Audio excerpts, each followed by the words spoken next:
இயேசு கிறிஸ்துவின் இனிதான நாமத்தினாலே உங்கள் ஒவ்வொருவரையும் வாழ்த்தி தேவனுடைய ஜீவனுள்ள வார்த்தையின் மூலமாய் இந்த புதிய நாளிலே உங்களை சந்திப்பதில் நான் கர்த்தருக்குள் மகிழ்ச்சி அடைகின்றேன். எபேசியர் 4:32 ஒருவருக்கொருவர் தயவாயும் மன உருக்குமாயும் இருந்து கிறிஸ்துவுக்குள் தேவன் உங்களுக்கு மன்னித்தது போல நீங்களும் ஒருவருக்கொருவர் மன்னியுங்கள். Ephesians chapter 4 verse 32.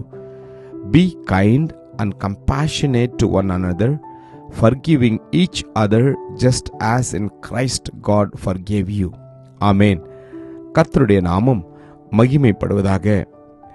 எனக்கு அன்பான தேவஜனமே, இந்த நாளிலே கர்த்தர் நம்மை பார்த்து சொல்கிறார், நாம் ஒவ்வொருவரும் இயேசு கிறிஸ்து இந்த உலகத்தில் வாழ்ந்தபோது அவரை துன்புறுத்தினவர்களையும் அவரை அடித்தவர்களையும் அவரை ஏளனம் பண்ணினவர்களையும் அவரை பரியாசம் பண்ணினவர்களையும் இயேசு எப்படி மன்னித்தாரோ அதே விதமாய் நாமும் கூட நாம் ஒவ்வொரு இடத்திலும் தயவாய் மன உருக்கமாய் இருக்க வேண்டும் என்று கர்த்தர் சொல்கிறார்.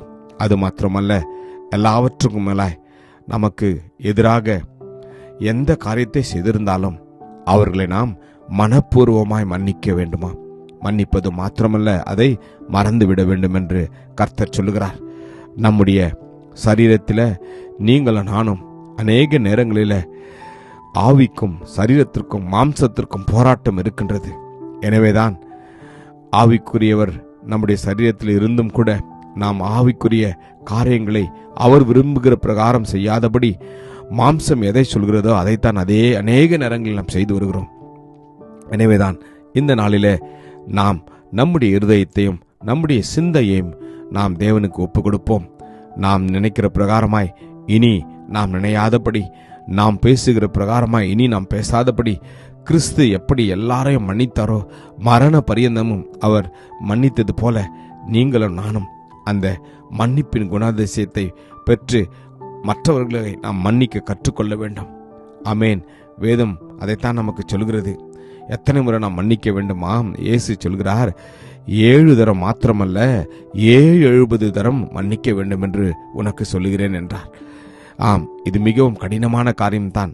ஆனால் நாம் தேவனுடைய பிள்ளைகள் என்று சொல்லுகின்ற போது நமக்குள் இருக்க வேண்டிய மிக முக்கியமான காரியம், ஒருவருக்கொருவர் குறைபாடு உண்டானால் கிறிஸ்து உங்களுக்கு மன்னித்தது போல் ஒருவருக்கொருவர் மன்னிகள் என்று கொலோசியரில் நாம் வாசிக்கிறோம்.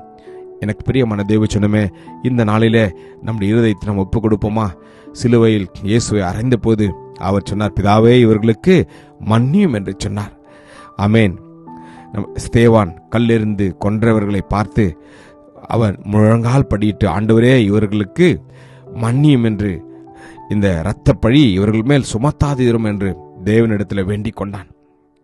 குழியிலே தள்ளின யோசேப்பு கூட அதைத்தான் செய்தான். சகோதரர்களை அவன் மன்னித்தான். நீங்கள் எனக்கு தீமை செய்ய நினைத்தீர்கள், தேவனோ அதை நன்மையாக முடிய பண்ணினார் என்று. இந்த நாளில நாம் ஒரு முடிவு எடுப்போமா? நம்முடைய இருதயத்தில் இருக்கிற எல்லா கிறிஸ்துவுக்கு விருப்பமில்லாத குணங்களை நாம் கர்த்தருடைய பாதத்தில் அர்ப்பணிப்போம். வேதம் சொல்கிற பிரகாரமாய் சகலவிதமான கசப்பும் கோபமும் மூர்க்கமும் கூக்குரலும் தூஷணமும் மற்ற எந்த துர்குணமும் உங்களை விட்டு நீங்க கடவுது என்று நாம் வாசிக்கிறோம். நாம் அர்ப்பணிப்போமா? ஆவியானவர் உதவி செய்வார். இயேசு கிறிஸ்து தன்னுடைய இரத்தத்தினாலே நாம் ஒவ்வொருவரையும் கழுவி பரிசுத்தப்படுத்தி அவரை போல வாழ நம்மை அவர் மாற்றுவார். நாம் அர்ப்பணிப்போம். கிருபையும் இரக்கம் நிறைந்த நல்ல தகப்பனே, இந்த நல்ல நாளுக்காக நன்றி அப்பா. நீர் எப்படி இந்த உலகத்தில் வாழ்ந்த போது எல்லா சூழ்நிலையிலும் எல்லோரிடத்திலும் நீர் அன்புள்ள தேவனாய் இருந்தது போல, எல்லோரையும் மன்னித்தது போல நாங்களும் அவ்விதமாய் வாழ எங்களை அர்ப்பணிக்கிறோம். அர்ப்பணித்த ஒவ்வொரு சகோதரனையும் சகோதரியும் உம்முடைய வல்லமையின் இரத்த கோட்டைக்குள்ள நாங்கள் ஒப்பு கொடுத்து நாங்கள் ஜெபிக்கிறோம். ஒவ்வொருவரையும் ஆசீர்வதியும். இயேசு நாமத்தில் ஜெபிக்கிறேன் ஜீவனுள்ள நல்ல தகப்பனே. ஆமேன். God bless you. Jesus loves you. Amen.